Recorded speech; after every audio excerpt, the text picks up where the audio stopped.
Olá, queridos irmãos e irmãs, paroquianos da nossa paróquia Nossa Senhora da Abadia, Diocese de Cristalândia, aqui de Lagoa da Confusão. Graça e paz, que Deus abençoe e ilumine a todos nós, reunidos na fé.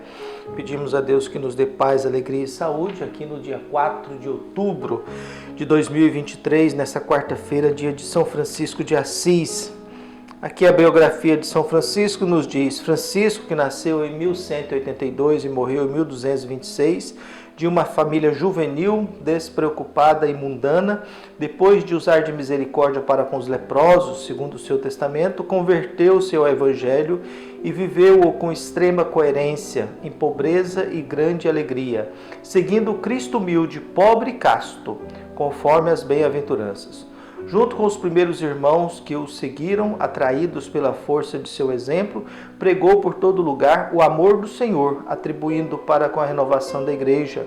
Enamorado do Cristo, concentrou na contemplação do presépio e do Calvário sua experiência espiritual. Trouxe impresso em seu corpo sinais da paixão, as chagas de Cristo. Nele, como nos maiores místicos, reintegrou-se à harmonia com o cosmo, no qual se fez intérprete do cântico das criaturas. Foi inspirador e pai das famílias religiosas masculinas e femininas que dele tiraram o nome. O Papa Pio XII proclamou o patrono da Itália no dia 18 de junho de 1939. Então, que São Francisco interceda por todos nós. E o evangelho que nós temos para esse dia de hoje é tirado de Lucas, capítulo 9, versículos de 57 a 62. O Senhor esteja convosco, Ele está no meio de nós. Proclamação do Evangelho de Jesus Cristo segundo Lucas. Glória a vós, Senhor. Naquele tempo, enquanto Jesus e seus discípulos caminhavam, alguém na estrada disse a Jesus: Eu te seguirei para onde quer que fores. Jesus lhe respondeu: As raposas têm tocas e os pássaros têm ninhos, mas o Filho do Homem não tem onde repousar a cabeça. Jesus disse a outro: Segue-me. Este respondeu: Deixa-me primeiro ir enterrar meu pai. Jesus respondeu: Deixa que os mortos enterrem seus mortos, mas tu vai anunciar o reino de Deus. Um outro ainda lhe disse: Eu te seguirei, Senhor, mas deixa-me primeiro despedir-me dos meus familiares. Jesus, porém, respondeu-lhe: Quem põe a mão no arado e olha para trás não está apto para o reino. Palavra da salvação. Glória a vós, Senhor. Caros irmãos e irmãs, unidos na fé, nós aqui abrimos o nosso coração, atentos sempre à palavra de Deus, pedindo a Deus que ilumine, abençoe e guie a todos nós sempre, na esperança de que Deus esteja nos guiando, iluminando a todos nós. O nosso pensador russo, Dostoiévski, no livro Idiota, dizia: É melhor ser infeliz, porém estar inteirado disso, do que ser feliz e viver sendo feito de um idiota. Interessante, a gente busca felicidade, mas é melhor ser infeliz sabendo de tudo do que ser feliz e vivendo como um idiota, um imbecil. Nessa busca pelo sentido da vida, hoje fazendo memória de São Francisco de Assis, com toda a sua história, todo o seu exemplo, mas é bom a gente lembrar que na história de Francisco também há um período de irresponsabilidade, há um período de molequice, de vaidade. Depois sim há um período de desapego e ele contemplou e se tornou um dos grandes místicos, aquele que entrou em plena harmonia com o cosmos, Irmão Sol, Irmão Lua, Irmã Morte, Irmã Vida, e estabeleceu essa reflexão bonita de que nós vivemos no mundo da fraternidade, da irmandade, viu? Dizem, não sei se chega a ser verdade, de que no final da sua vida, como muitos santos, entrou numa crise violenta, grandiosa, e nessa crise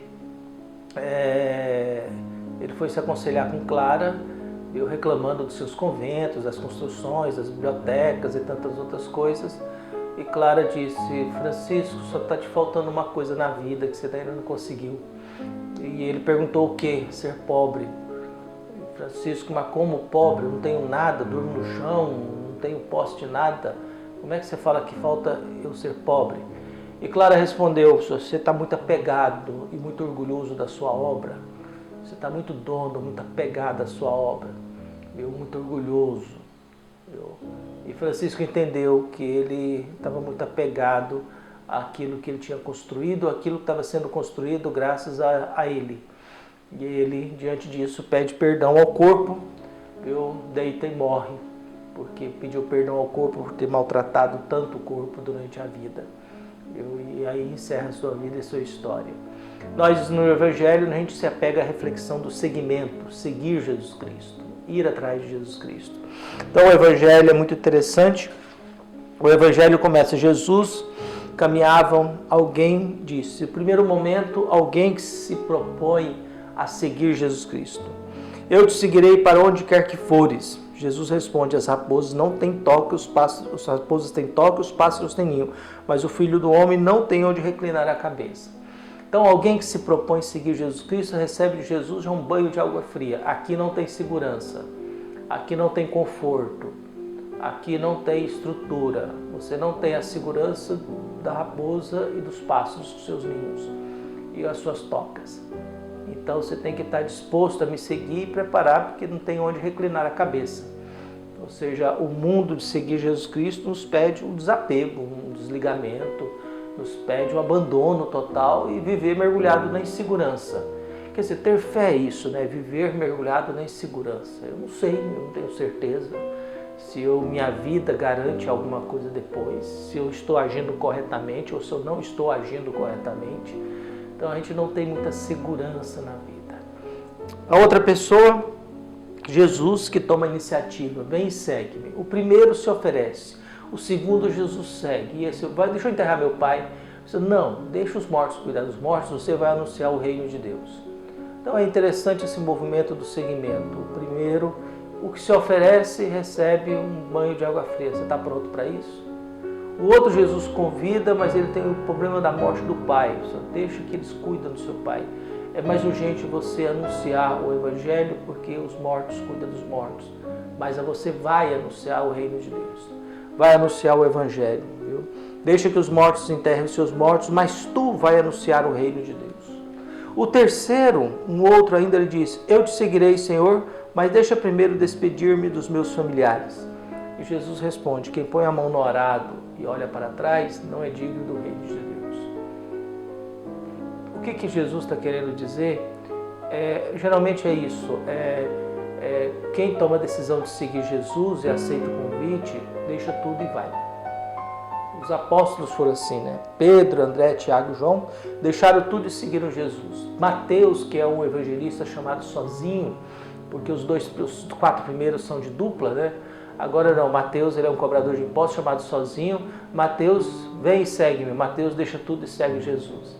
Há no seguimento de Jesus esse movimento de deixar tudo e seguir. E esse terceiro, Jesus disse: olha, você está querendo despedir dos seus familiares? Quem põe a mão no arado e olha para trás não é digno do reino de Deus. Em outras palavras, o movimento é quem toma uma decisão e fica lembrando do passado. Ou toma uma decisão, mas mantém ao mesmo tempo um pé atrás. É a vida no pé em duas canoas, né? É aquele que tem um pé lá e outro aqui. Em cima do muro, né? A gente vive em cima do muro. Que lado você vai querer ficar? É claro que isso é perigoso, porque isso pode levar a uma polarização, mas Jesus exige uma radicalidade no seguimento a Ele. Jesus exige uma postura de seguir Ele, segui-lo com convicção. É o que Francisco faz. Francisco larga tudo, inclusive a roupa do corpo, e sai nu da casa da família para seguir o anúncio do Evangelho de Jesus Cristo. Por isso cabe a cada um de nós a fé de que nós possamos pedir a Deus que ilumine a todos nós e nos fortaleça na fé para que nós, anunciando o Evangelho de Jesus Cristo, a gente possa ter essa comunhão cósmica e essa consciência da obrigação e do dever de seguir Jesus Cristo. E ao mesmo tempo sabendo com muita clareza o preço que se paga por isso. O preço que a gente às vezes tem que pagar por tomar a decisão e a coragem necessária de deixar tudo e seguir Jesus Cristo. Por isso que Deus abençoe a todos nós, ilumine a nossa vida e que São Francisco interceda por nós e que a gente tenha uma consciência ecológica muito melhor e muito maior no mundo de hoje. Respeito pela natureza e respeito pelos animais. Um abraço e até mais.